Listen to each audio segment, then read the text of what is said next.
তো এবার আমাদের সামনে বক্তব্য নিয়ে আসবেন মঠবাড়িয়া। নাম কি আমি জানি না, কিন্তু জানি সুভাষচন্দ্র রয়।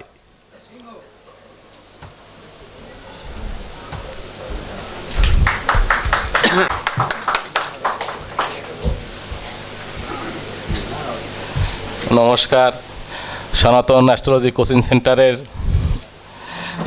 সম্মানিত সভাপতি, উপস্থিত আছেন প্রধান অতিথি এবং গণ্যমান্য বিশেষ অতিথি, সর্বোপরি আমার প্রাণপ্রিয় দয়াল ডক্টর কেসি পাল। আমি গুরুদেবের নামটা একটু শেষে বলছি, এর একটা বিশেষ কারণ আছে। দেখা যায় এই যে এই আবাস সেন্টার বা 3 তলা 7 তলা পর্যন্ত আছে, এর ভিত ভালো না থাকলে উপরের কোনো দাম নাই। তো গরুরা এইরকমই হয়, তাদের ভিতটার সবচেয়ে বেশি। গাছেরও নিচ ভালো না থাকলে উপরের কোনো দাম নাই। এই জন্য গুরুদেবের নামটা আমি শেষে বলছি। যখন স্বামী বিবেকানন্দ আমেরিকায় শিকাগো শহরে এই হিন্দু ধর্মের উপর বক্তৃতা রাখতে গেছিল, তখন বলছিল যে তোমার তো ধর্মের কোনো গুরুত্বই নাই, তোমার তো বইই নেই। এ জায়গায় বলছেন এখানে আপনারা ভুল বলছেন, আমার গীতা সর্বশেষে এবং গীতাই সর্বশাস্ত্রের ভার বহন করতে পারে, বিধায় এর স্থান নিচে, উপরে না। এই জন্য গুরুদেবের নামটা আমি শেষে বলছি, কারণ আমাদের ভার বহন একমাত্র আমার দয়াল ডক্টর কেসি পাল বহন করতে পারে। আমি জ্যোতিষ শেখার আগ্রহ ছিল সেই ছোটোবেলা থেকেই। ভারতে যে 2টা বই আনছি, কিন্তু শেখার কোনো কায়দা আমি কোনোদিনও পাই নাই।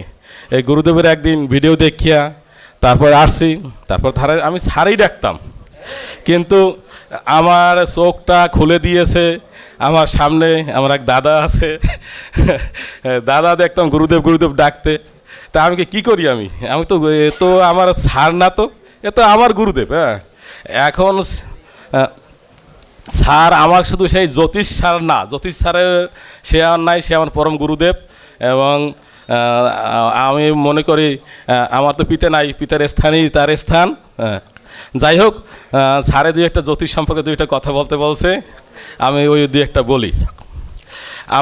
আমরা জ্যোতিষ যখন সফটওয়্যারে জ্যোতিষ করব, সফটওয়্যার দিয়া এই 2 শুধু সফটওয়্যারে কাজ করি, তো যে সফটওয়্যারটা ইন্টারনেট সংযুক্ত না, ওইটার প্রেডিকশন ঠিক হবেই না। কারণ কি, অক্ষাংশ দেরাগিমা, লঙ্গিটিউড ল্যাটিটিউড ওই যদি না আসে ঠিক মতো না, ওইটা একমাত্র আপনি যদি ঠিকমতো দিতে পারেন তাহলে ঠিক প্রেডিকশন দেবে, নাহলে প্রেডিকশন ভুল হয়ে যাবে। দেখো 5টা সফটওয়্যারে 5 রকম প্রেডিকশন আসবে, কিন্তু আপনারা সবসময় যেটা নেট কানেক্ট দেওয়া যায়, মোবাইলে অনেকগুলোই সফটওয়্যার আছে যেটা নেট কানেক্ট দেওয়া যায়, ওই সফটওয়্যারগুলো ব্যবহার করবেন। তারপরে আমরা কি করি, আমরা যখন একটা সফটওয়্যার দিয়ে একটা প্রেডিকশন বাইর করি, কিন্তু আমরা প্রথমে যাব জ্যোতিষের অবকাহারা চক্রে, ওই দ্বাদশ রাশি গণতে আমরা যাব না, অবকাহারা চক্রে যাব। অবকাহারা চক্রে প্রথম কি থাকে, তার কোন লগ্ন পাইছে, কোন নক্ষত্র পাইছে, কোন তিথি পাইছে, কোন বার পাইছে, এগুলো বিচার করে আসতে হবে। আমরা যখন বার দেখি, বারে অধিপতি মঙ্গল, সমস্ত বারটা নিয়ন্ত্রণ করে মঙ্গল, কিন্তু আর প্রত্যেকটা বারে একটা অধিপতি আছে, রবিবার রবি, সোমবারের চন্দ্র। কিন্তু আমার দেখতে বোঝা রবি কেমন আছে, মঙ্গল কেমন বারে, মঙ্গল আমি কতদূর শক্তি পাইয়েছি আমি মঙ্গল, আর ওই মঙ্গলের শক্তিটা দেখতে হবে, আর কোন দিন আমি জন্মগ্রহণ করছি। এই 2টা আমার ওই তত্ত্বের মধ্যে, অগ্নিতত্ত্বে, বায়ুতত্ত্বে তথ্য তো আছে। জ্যোতিষটা সম্পূর্ণ নির্ভর করে তত্ত্বের উপর, পঞ্চতত্ত্বের উপর জ্যোতিষ নির্ভর। পঞ্চাঙ্গ না, পঞ্চাঙ্গ ছাড়া জ্যোতিষ হয় না। আমার কিন্তু ওই পঞ্চাঙ্গের বিষয়টা আমরা টোটালি করি না। জ্যোতিষ বিচার করতে হলে প্রথমে পঞ্চাঙ্গে যাইতে হয়, পঞ্চাঙ্গ ছাড়া জ্যোতিষ হয় না। ওই দ্বাদশ ঘর দেওয়া 5% ফল দিতে পারে। গ্রহের ফল দে কারা, গ্রহরা কোনো ওই আর যে ওই যে 12টা রাশি আছে, আর 5% ফল দেয়, আর 95% ফল দেয় এই যে বুধ শুক্র পৃথিবী 9টা গ্রহ, এরাই দিতে আছে। তারপর আরও একটা জিনিস দেখতে হবে, আমাদের জ্যোতিষশাস্ত্রে যে গলা কাটা 2জন আছে, গলা কাটা 2জন আছে না, গলা কাটা, এক আছে কেটা বুধ, আর 2 আছে কেটা কেতু। কেতু, রাহুর তো গলা আছে, কেতুর গলা নাই। যদিও অনেক শাস্ত্রবিদ বলে যে কেতুর একটা গলা লাগাই দিয়েছে, এরাও ঠিক। এই জন্য অনেকে বলে, এই জন্য কেতুর দৃষ্টিটা অনেক শাস্ত্রে আছে, বহু শাস্ত্রে আছে, নাই না এরা না, আছে। এরা জ্যোতিষটা অনেকটাই ম্যানেজ করে। তারপরে দেখতে হবে গুরুদেবের মানে অল্প একটু সময় তো বেশি সময় পাওয়া যাবে না, সংক্ষেপে 2-1 কথা বলি। গুরুদেব আমাদের বলতে যে তোমরা যোগ লইয়া ব্যস্ত হইও না, দেখবেন একটা যোগ হয়ে গেছে, যোগ আছে, কিন্তু ওই যোগটা খণ্ডন করার জন্য ও বিয়োগ আর দুই একটা আছে, কিন্তু জ্যোতিষী একটা যোগের কোনো বিয়োগ নাই।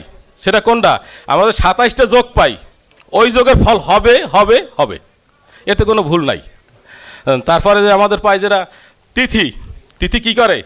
তিথি করে আমার কতদূর আমার প্রকাশ হবে, তিথির অধিপতি শুক্র, আমার কতদূর প্রকাশ হবে, কতদূর উচ্চে যাইতে পারবো, এরা তিথি মেনটেন করে।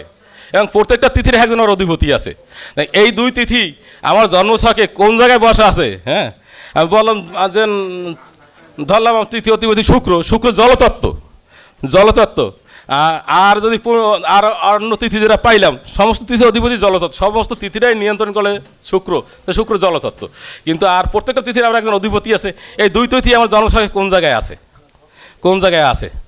আর গুরুদেব একটা মাসের কথা বলছিল, আমরা জানি যে বৈশাখ মাসে আমরা মেষ রাশি ধরি পাশ্চাত্য মতে, কিন্তু এছাড়াও কিন্তু একটা গুরুত্বপূর্ণ জিনিস এই মাস দেয়া, বৈশাখ মাসে। যখন আমরা এই বৈশাখ জ্যৈষ্ঠ করতে কার্তিক মাসটা যখন আসি, কার্তিক মাসটায় রবি নিঃস্ত হয়ে যায়।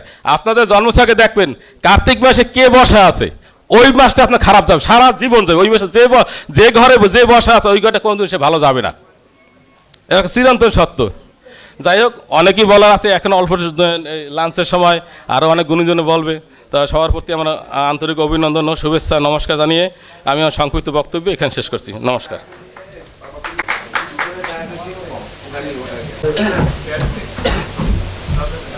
আমাদের উচ্চতর ব্যাচের প্রাণপ্রিয় শিক্ষার্থী, তিনি হচ্ছেন কি বললাম, সুভাষচন্দ্র রায় মঠবাড়িয়া। আসলে ওনার জ্ঞানের ভাণ্ডার অনেক বেশি, যেটি উনি দিতে চান না।